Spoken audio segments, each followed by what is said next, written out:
I'm going to go ahead and get us started. Hi, everybody. I am Dr. Krista Clancy. I am the program coordinator for our ABA programs.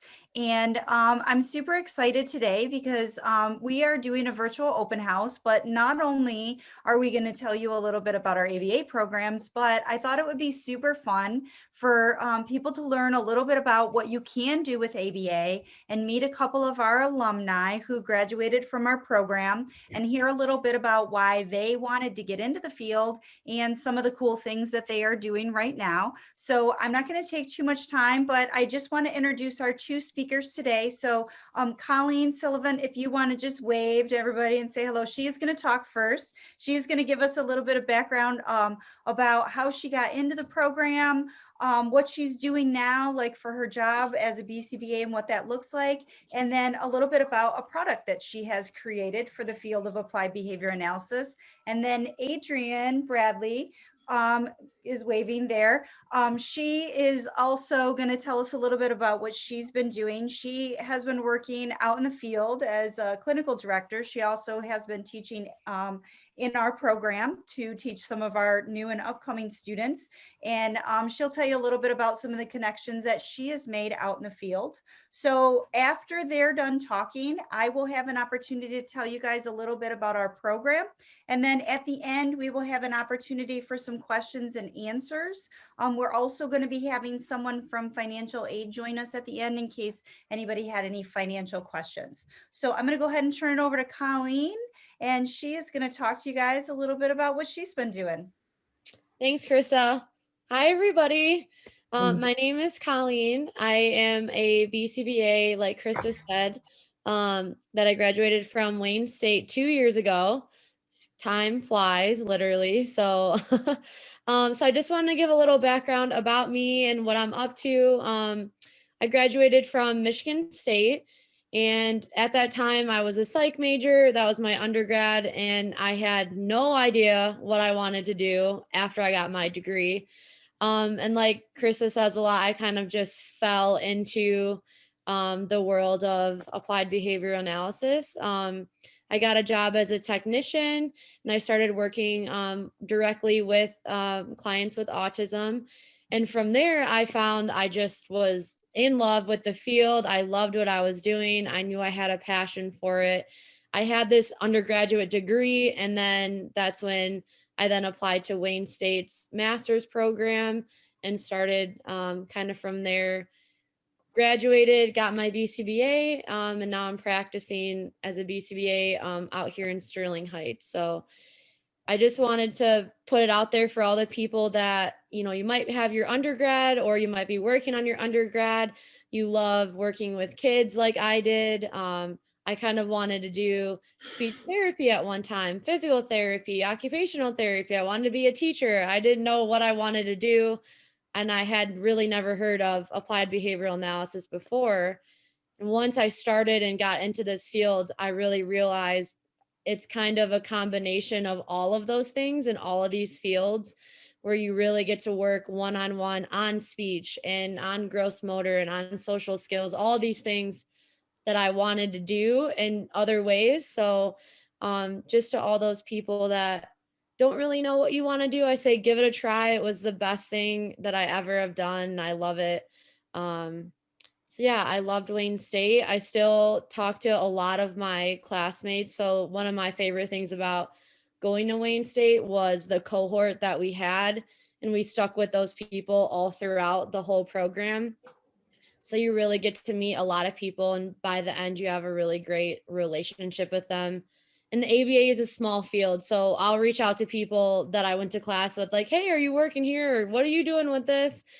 So that's a really cool part about Wayne State is like you really get to meet people in person, form those relationships, not only as like a friendship, but you know, as a professional, you know, outlet as well. So that was probably by far my favorite part about Wayne State. So if anybody has any questions or anything like that, I'll leave it to Krista, but if you have questions for me, just let me know. And I did want to share one other thing with you guys that I kind of have come up with since being in the ABA field. I'm working on now creating a board game that's designed specifically for kids with autism. When I was a technician, I was trying to work on teaching one of my clients how to play Monopoly and Candyland or whatever game it was. And I noticed that the client was really struggling with like the small pieces and kind of like the windy twindy roads on most common board games. So from there, I kind of just drew out on a piece of paper like a fake little board game, and my client was able to learn it that way. So this was almost 6 years ago. I think I kind of came up with this, and for the last year, I've been working on actually getting it manufactured and created. So I kind of want to show that with you guys now. Share my screen if I can get this to work, I hope. So this is our website. The game is called Stepz Board Games. This is my nephew right here testing out my prototype that I have going. And it's the original, we call it, board games designed for individuals with autism. And we have a Kickstarter campaign coming up here. Hopefully, fingers crossed, in like 2 weeks or so, we'll be launching. So if you guys know anybody that might be interested, I would love to share this with you, and you guys can order a game for a family, a friend, a client, anyone you think might be interested. That's me. Um, like I said, I've been in the field for like about 10 years with my graduate, and then for 2 years now as a BCBA. These are our little characters. So these are used in the game, and it's kind of focuses on identifying animals, matching, as you can see here. Here's some of like the individual game boards that I have created. So this kind of just teaches the learner to move from start to finish down the line instead of like I said, the windy twindy roads you find in other games. So I just saw some small things that I really wanted to try to figure out, how can I help my clients, number one, learn and have fun doing it at the same time. So this is just one of the, my passions outside of ABA that I kind of came up with, and hopefully it will be out for the world soon. But yeah, so this is Stepz. So if you guys know anyone or you want to check it out, you can look on Instagram or Facebook, or we also have a website. It's just called Stepz Board Games. So Colleen, can you drop the Stepz website in the chat just in case people want to go ahead and grab that? Yeah, And I just idea. wanted to say this is very cool. You know, it's really hard to find Yeah, games for kids that are low enough in their complexity that you can actually teach them the idea of turn taking and like yeah, having a game. It's just what a great idea. I always went to Lucky Ducks because it was like the most simplistic game, but yeah, it's the most annoying game at the same time because all it yeah. does is quack, quack, quack. This Uh-huh. is really great. I love this. Great job Thank putting you. this together. That's very Thanks. cool. Mhm. Yeah, I'll post the link in the chat. So if anybody wants to check it out after this, that would be awesome. Well, thanks so much, Colleen. I think that was really informative, kind of letting people know like what kind of person would be interested in this field. So I think that that's always hard for everybody. Like, am I going to like it or not? But Yeah. I think that was really helpful. Thanks so much. Yeah, no problem. All right, Adrienne, you're up. Are you ready to talk about what you've been up to? Yes, yes. Hi, everyone. Nice to see familiar faces and non-familiar faces. My name is Adrienne Bradley, and I am a BCBA in Detroit, Michigan. I am the clinical director for Behavior Frontiers, our Detroit and Michigan region. I went to Wayne State back in 2016 and graduated in 2018. So I've been a BCBA for about 2.5 years. And within that time, I've primarily worked with autism. However, I've definitely dabbled in some of the different areas that can occur within ABA. Currently, I'm doing a lot with organizational behavior management. And when it comes to managing different organizations and the different behaviors of your staff or your teams and things like that, and different strategies that can go into that. Because I am also the president of Black Applied Behavior Analyst. And so we are a nonprofit organization within the ABA field, looking to empower, educate, and disseminate ABA within the Black community and beyond. And we do that in a variety of different ways. And so that will segue me into BABA. It's BABA for short, because in ABA we love acronyms and we don't like saying full words for things. So you will see a lot of different acronyms currently going on there. But we offer membership levels on a lot of different tiers, whether you are an advocate, whether you are a parent, a student, an international student, or a professional. We have things that benefit everyone that's in the ABA field. And so one of the ways that we do that is offering different benefits that go within these membership tiers. And on our website, you can go over what all those different benefits are. But one of the things that we've definitely looked to do is to bring up more people into this field and help assist with mentorship, sponsorship, whatever the case may be, to help guide them in this field with the different nuances that can occur. So for those of you who are interested in either joining the undergraduate or graduate programs, we would be working with the different students within Wayne State's program, along with their ABA student group, to help just provide different resources and opportunities and assistance. We also offer different scholarships for different conference opportunities or different trainings that we do as well. We currently have a scholarship going with Gregory Hanley that is out right now to get different trainings. But for those of you who are students, you don't really know who Gregory Hanley is just yet, but he's a really important person within our Join the program, you'll learn all about him. Yes, if you join the program, you will learn all about him. We love him over here at Wayne State. We also offer different mentorship opportunities for our members, as well, as we understand navigating a new field can definitely be cumbersome. So we offer different mentorship opportunities that can go over things like job hunting, or what are just some other areas in ABA that can be used outside of autism. Are there different general study questions that you have, job frustrations, and to really just be a guide there. So we do a little bit of anything and everything, but we definitely apply ABA principles to every decision that we are making. And so it's really neat to see how ABA can be used in organizational leadership. One of the things that I recently came across was Weight Watchers has a BCBA on staff to help with their leadership strategies and things like that, or working, companies like Google have different organizational behavior management people to make sure that they are running efficiently and have all the right strategies in place there. Question for you, Adrienne. Is there anything that you think helped prepare you for your role as the president of this organization that you learned through applied behavior analysis? Yeah, actually, learned through Wayne State, to be completely honest.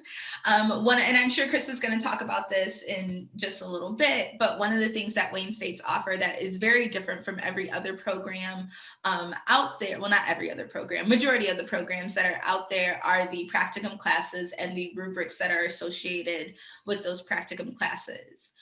So in the classes, there are going to be different rubrics that go over different strategies and different skills, whether that's clinical skills or those professional soft skills that BCBAs or BCABAs are going to need out in the field. And it was particularly the staff training rubrics and the different leadership supervisor rubrics that helped prepare me to be president of an international organization. And it was that experience, along with my practicum experience and the different roles that I was playing within the different agencies that I was working for, that really helped assist me in being prepared to be president of an international organization. It was nothing that I planned to do, and it was something that kind of happened, and the stars were aligned great for that. But definitely the practicum classes kind of helped me a little bit more. Thanks. Didn't want to put you on the spot, but I was kind of curious. I have never really asked you that before. Oh, So yeah, no problem, no problem. So within that, we partner with different universities. Like I said, we'll definitely be partnering with Wayne State University, and to disseminate this. But it was definitely something that is kind of needed out in the field, especially as you're just kind of starting off, and having that support from a larger organization and being able to have different resources and things like that definitely help assist with students while they're in grad school or seeking their BCABA degree. did you tell them about the conference that's coming up in June? Ooh, I totally forgot about that and had it on the tab. Thank you, Krista. One of the other things that we do is we have a inaugural conference that is coming up. It'll be Juneteenth of 2021. And the plan was to have it in Detroit, and you guys are hearing this first. We have decided to go virtual, and we just decided that on Sunday. So we're a little upset about that, but we understand the space that we are in. But we will be having a virtual conference all about diversity, equity, and inclusion to building your own table within the field is our theme just for this year. And so practitioners, whether they are Black or not, will get to come just to learn more about what is going on in the field in relations to DEI. What are some solutions that we can do to improve diversity within our field? The ABA field just came out with some data that showed that 85% of the field were women, and about 84.5% were a part of the majority of white individuals, and only 3.5 or 6.4%, gotta remember that, were identified as Black or African American, and about 3.5 were Native American, and they went down the list to delineate that. And so when that kind of came out, you kind of saw there is a huge need to push more equity and inclusion and diversity within the field. And BABA, along with other organizations that are out there, us look to do exactly that, and to break any of the barriers that we're kind of seeing in a gap analysis of what those are. And so we will be having 3 lovely keynote speakers there as well. And as soon as my website loads, I can show you. We will have Dr. Antonio Harrison. He is a BCBA that works in health and fitness, and he is out of California, so he will speak to that aspect. We will also have Dr. Nasia Surincion Ulazi, and she does a lot with parent training and staff training and organizational training when it comes to DEI and the different approaches there. And then we also have my friend, Denisha Jingles. She is the co-host of Beautiful Humans podcast and does a lot with social justice and ABA. And so we will be featuring those 3 at our conference, along with, we will be announcing all the other conference speakers at our town hall in February 16th on a Tuesday with that. It would be really great if you could put the website in the chat as well for BABA. Yeah. And then we have a few more minutes before I was scheduled to talk a little bit about the program. It would be really great, Adrienne, if you could talk about like your role out in the field as a BCBA, like what you do, because you're working at Behavioral Frontiers, and I know that you're currently one of the clinical directors there. So if you could talk a little bit about how you got from I'm a recent graduate to like the different roles, and maybe even talk about being an adjunct a little bit, and how you got there, that might be helpful for them to see other ways that the ABA program could lead them to jobs. Yeah, it really honestly goes back to the practicum classes. One of the biggest barriers that people have is securing quality practicum experiences. Every BCBA is different. Every company does ABA differently. Things are different. And so you have to kind of find your home in a sense that kind of aligns with that. But let's say, ABA is a newer-ish field. There's a lot of young practitioners who are also learning. And so what Wayne State has kind of done is helped to show how we do these things to integrity and kind of take a deeper dive into applying the different strategies that we're using out in the ABA field a little bit more. And so really with the practicum classes and the practicum rubrics that are associated, you really get to learn how to apply these things to integrity the right way, a lot quicker than maybe some of your average BCBAs. And so with having that extra support and those extra opportunities for learning and having to get a good grade and do this appropriately, it really helped move me along clinically. And from there, you really kind of just have to work on your leadership skills, and being involved in organizations like BABA helped me to do that. And so being a Reach It graduate, really having a good practicum along with the support of the practicum rubrics, having experience in supervising other people and having the company that I work for, entrust me to do that. That's kind of how I had the opportunity to move up a little bit faster within the field, along with maintaining that, right? You have to learn that, but then there's another thing where you have to maintain that. And so with the connections and the different networking, you really kind of go to different continuing education or trainings that we have to do. And that also will help maintain some of those skill sets. But I really attribute it to like the practicum classes and the rubrics kind of pushing me along a little bit more in the clinical aspect and really helping me to learn those and being able to do those across different clients, across different families, and that matters as well. So that definitely helped me there. And then along with just maintaining that. Okay. All right. I don't know if you're going to be mad at me or not, Erin, but Erin is also on, and Erin was one of our students who recently completed our program for the BCABA program. I wasn't expecting you to be on, but I don't know. Do you want to say anything? Yeah. I, like Krista just said, I completed last year the BCABA program. So it's the ABA-based program for undergraduates. I had a really great experience with it. I kind of fell into ABA a little bit. It wasn't really what I had planned to do, but I was working on my psych degree and I wasn't really sure where I wanted to end up. And overall, I'm super thankful that I ended up in the ABA field and ended up finding out about Wayne's undergrad program, and I'm hoping to move on to the master's program sometime soon. Awesome. Go ahead and start us off, just kind of giving a little intro to what our program looks like.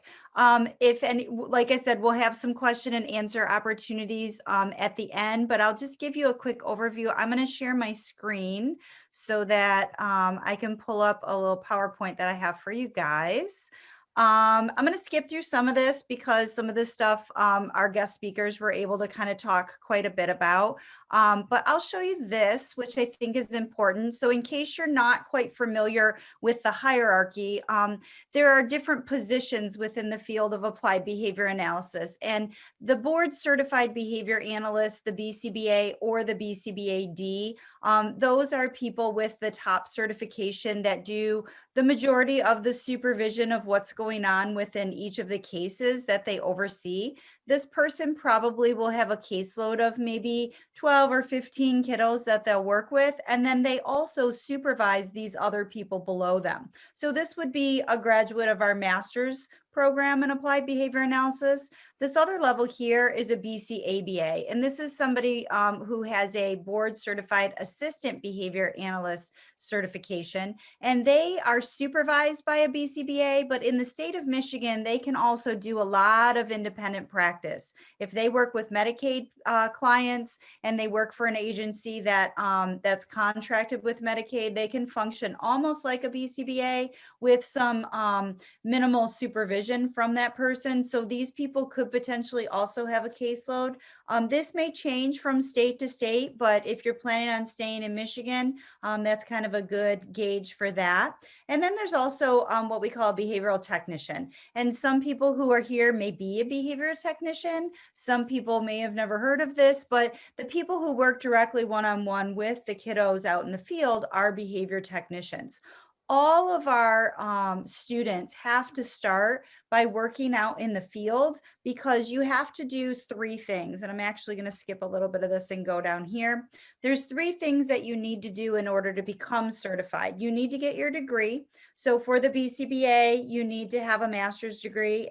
And for the BCABA, you need to have an undergraduate degree. So you need to have completed your degree. You also need to have completed your coursework. So by taking one of our programs, either our master's program or our BCABA certificate program, that includes all the coursework that you would need to qualify. And then you also need to have a supervised field experience. So you need to go out in the world and you need to work with real clients, and you need to be supervised by a BCBA while you do that. Our program really helps to support students throughout that entire process. So I work very closely with lots of different agencies out in the community to help place students and help make sure that they have a really good experience. Once you've completed all three of those things, then you apply to sit for the exam, whether it's the BCBA exam or the BCABA exam. There is a national certification exam that you have to pass before you can go out into the world and practice. Again, in Michigan, there are different requirements from state to state, but in Michigan, we also have a licensure. So you can get licensed in the state of Michigan with either a BCBA or a BCABA, and then that will allow you to practice in the state. There are about 31 states that have licensure for that state, and each one is a little bit different. But again, just kind of thinking about what Michigan is doing, that's how they handle that. So first you get your certification, then you get your license, then you can be a practitioner and you can bill and oversee cases and do all of that stuff. As I said, we have two programs. I'm assuming that you guys may have gotten here by learning a little bit about those programs. Maybe Jeff can stick the website in the chat in case anybody wants to check out the website that we have. It has all a bunch of information on our application process, what you need to do. It's got some information on what it means to be a BCBA. There's actually a link on there that links to our national organization that certifies our certificates, and it has a lot of videos and documents on what it means to be a BCBA. So if Jeff puts our main link in there, you guys can go there and get lots and lots of information. But the basic premise of how to apply for our program is you have to complete an application. So if you're applying for our master's program, you have both your graduate application and our program application. If it's an undergraduate, you probably are already at Wayne State. If not, you'd have to apply as a Wayne State student, and then you'd apply to our program application. We ask for you to get letters of recommendation at a minimum, and then there's a minimum GPA. For our graduate program, you have to have at least a 2.75, and for our undergraduate program, you have to have at least a 2.5. All of our applications are due on March 1st. I am reviewing applications as we speak. So if people have completed applications, I'm reviewing them and doing interviews, and some people have already been admitted into the program. So if you are interested, go right to that website and go fill out that information, and then hopefully I will be able to speak with you soon. I think I'd like to just talk a little bit about what the program looks like now, and then I'll expand a little bit on what Adrienne was talking about with some of the field experience and the practicum classes. So our layout for our ABA program is we have a consecutive 5-semester program. So you take all of your courses. Right now, our schedule is all of our courses happen on Thursdays. It may or may not continue to be that way, but for right now, that's what we've done. You have a 40 credit hour program for our master's program, and that includes all of our ABA programming. And then there's 3 additional courses from the Ed Psych department that supplement that as well. So we have a child development class, we have a child and adolescent psychopathology class, and we have an evaluation and measurement class that we think are really great assets to that program. As Adrienne was talking, we also have field experience courses that the students take in addition to their content courses every single semester. So within those field experience courses, we do a number of things. We help really focus on getting you acclimated to your field experience. We educate you on how to get a good position within a community organization and how to engage effectively with your supervisor and your coworkers.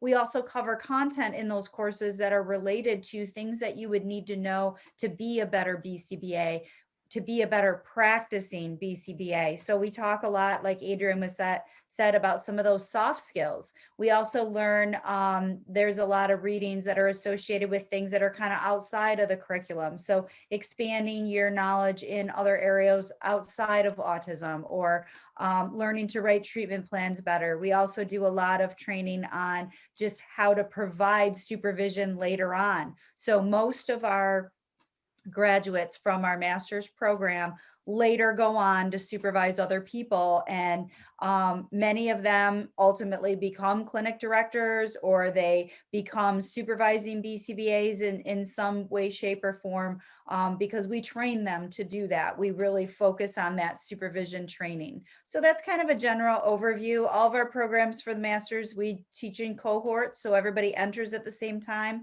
As Colleen was talking about, you kind of get to know all these people, you become familiar, you create a professional environment that later when you graduate, you now have a whole cohort of people that you can call on, that you can, think about, like, hey, this isn't working very well for me at this particular place. What are you guys doing? Or, I've got this problem with this client, have you ever done this? Or what kind of training would you do? So you have this whole group of people that you can kind of grow with in your professional realm that you graduate with. So that is one of the extraordinary benefits of the cohort model. And I tell you, every year we do an exit interview with our students, and every single year they tell us how much they love that model, because it really helped them get through the program. And then they have these bonds that they can use as they go forward. So our BCABA program is similar. It is a 1-year program instead of a 5-semester program, and it is a total of 18 credit hours. As I said, currently it is a minor exception for psychology. So if anybody is a psychology student and you have not yet declared a minor, they will accept this course sequence as a minor for that particular major program. We start in the spring, and we go straight through. So you'll have 6 credit hours each semester. And just like, as I said before, with the master's program, we have a course content course, and we also have the field experience course. During those field experience courses, we also give you assignments, and that's what Adrienne was referring to with the rubrics. So we have performance tasks that you then go out in the field and you have to do with your supervisor, and then you communicate those things back to us, and that actually becomes part of your grade for the class. So we have a wonderful experience where we really marry the idea of this class crossover between content and experience. And it makes the people who leave our program very strong, not just in their content knowledge, but in their ability to problem solve and to do all of the work that they need to do when they actually graduate. So that is part of what really makes our programs unique, is that cohort model and that performance-based learning that we have. A couple of other kudos I would say for our program is all of our instructors also work in the field. So I am the only full-time Wayne State University faculty. Everyone else in our program are adjuncts. They're people that are currently holding position as BCBAs out in the field. So they're very knowledgeable about everything that's going on, about what it means to give supervision to students, you know, keeping up with their continuing education and things like that. So they become really good resources. And again, it really helps with that crossover between having learned something in the classroom and then taking it out into the field and then really using it. I mentioned our field placement. We work with local agencies so that our students can either keep the jobs that they have if they're already behavior technicians, or they can, for instance, if I